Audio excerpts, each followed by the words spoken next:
Hey everybody, welcome back to the channel and to another beta video.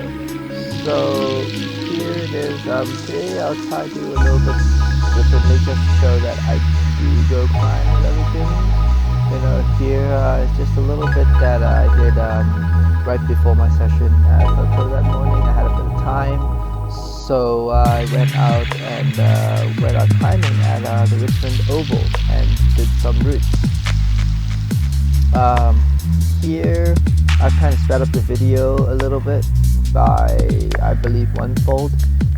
So just me climbing a 5, I think this one is a 5-bar problem, or 5-bar route in the corner, that green one right there. And it's supposed to be good somewhere around the 12 plus, so 12C or 12D. Don't know what the other grading systems are, but 512C, 512D, and it's pretty much at the limit of my unsighting or my flashing ability. Honestly, it's probably getting close to the limit of my timing ability. I'm not a particularly good route climber. I don't think I'm a very efficient climber. Yeah. So here we are, kind of probably I've sped it up a whole bunch as I just said, and just kind of taking advantage of the time that it did take me to do this route to tell you about what's going on. So I encourage everybody to go climb a decent gym. Go climb, just don't stick to one gym, you know, because every single gym has their own set of climbing holds and also their own set of angles of their walls and also their own team of setters. And all of that all together gives you all different styles of climbing, and you never know, right? You might hit a gym where you'll be like, oh, I hate this gym, I hate rock climbing. You know, and it's just not fun. Everything just seems so forceful. But if you go to a different gym and all of a sudden that day you'll be like, hey, I'm doing really well today. I really like climbing. All of a sudden I'm able to do stuff and it doesn't feel awkward. And that just comes down to maybe you just becoming a better climber, having a different outtake, or it could just be the style of the gym. Right, and a lot of route setters, and I get it, people get a lot of, I know, right, we can give a lot of crap to route setters saying that, oh, they should be better, if they're a good route setters, they should be able to, you know, adjust, but there is really only so much they can do, right?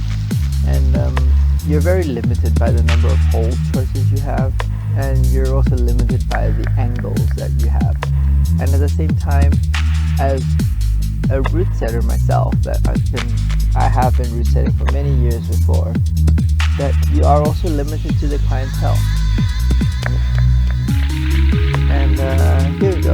So we're back at the Poco right now, back at the Hive Poco, and this is just again making them time. Oh, you got a bit of a photo bomb here, waving at the camera.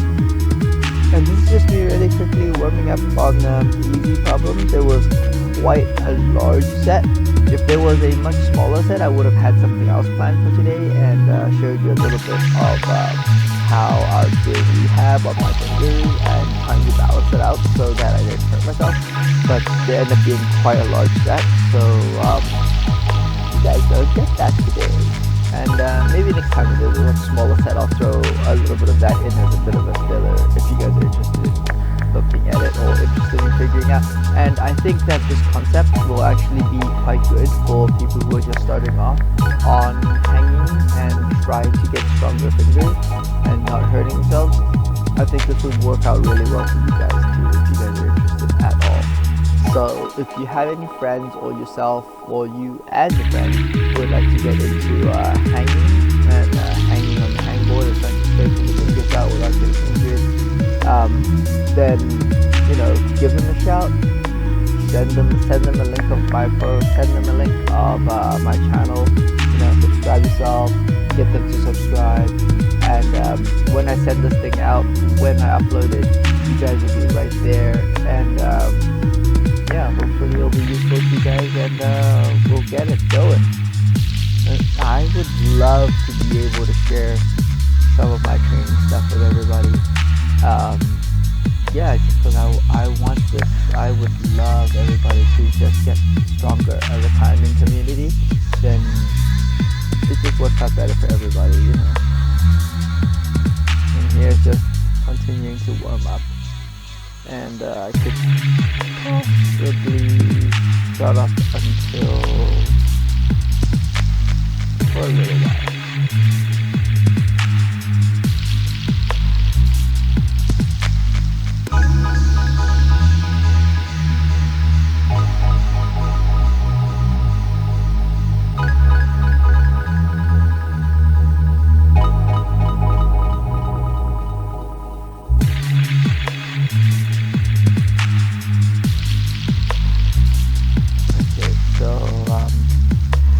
On this yellow one. This is pretty cool. It's a little techy, and so when I start to feel like I'm pretty warmed up, I usually like to do a bit of a tester, and I like to climb something that it looks like it'll be a little bit hard, a little bit techy, but not too bad, so even if I mess it up, I generally could fight to hold it back.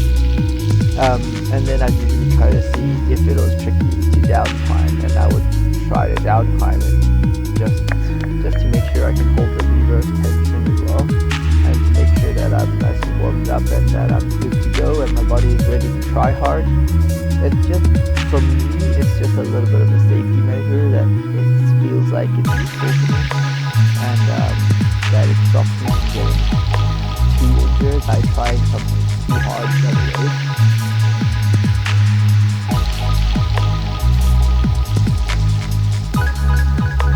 So after the yellow one, right, I decided that, okay, I'm pretty ready to start trying a little harder and hold on to a little bit smaller holds.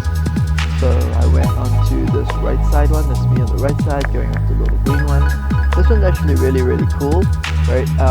You really gotta have some good flexibility. If you have some good flexibility and good balance and you trust your feet, then the problem is actually pretty easy.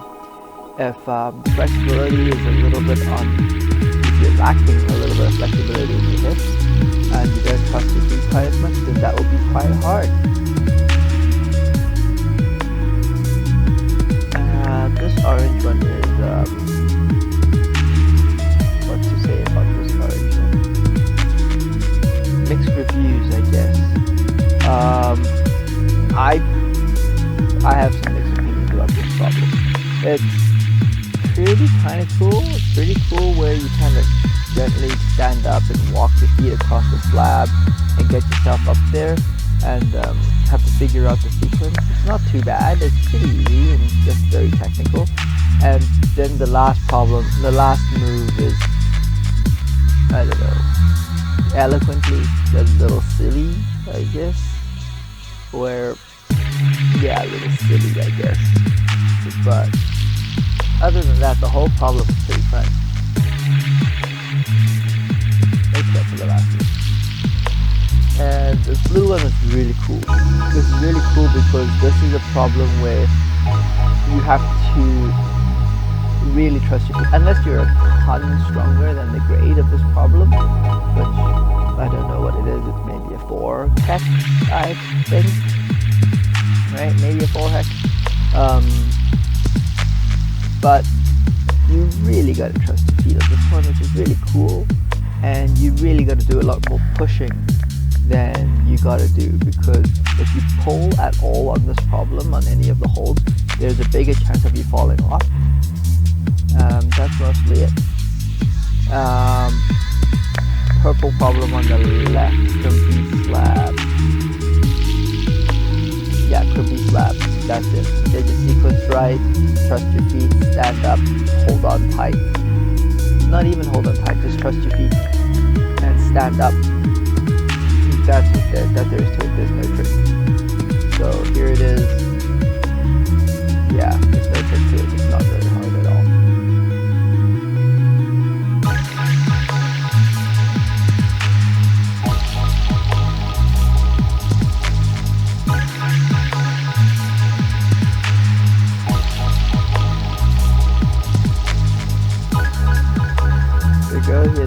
little bit more of a crimpy, pinchy, powerful orange one here. This one's pretty cool. It's very sustained. Every move on it is very short, but every move on it is quite sustained. It's probably a 5 hex, I'm thinking, that they're gonna give it. But yeah, pretty cool. Everything is sustained. I like these problems. Overhang, keep your core in nice and tight, and it will all go.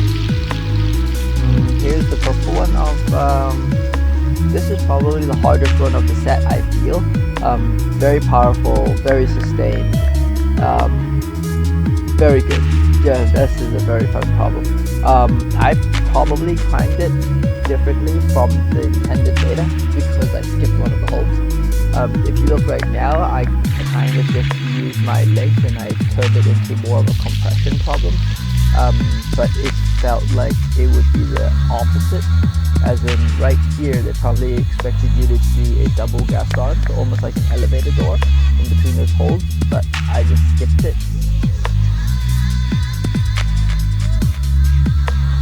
Yeah. So this one's cool, sustained, every move, pretty hard, very fun. And then I kind of walked away and came back for this one. There's a couple other ones that I haven't shown, but those aren't too bad. Here, yeah, there we go. The full-on dab right there, but I was kind of like, I'm running low on time, I gotta get out of here. So I just couldn't, I didn't have enough time to do a proper one where I didn't dab, but it really wouldn't make much of a difference. The holds are pretty good. This one was pretty cool. If you messed up the sequence, it would make it really hard. But if you do it just a big bump, it's pretty chill.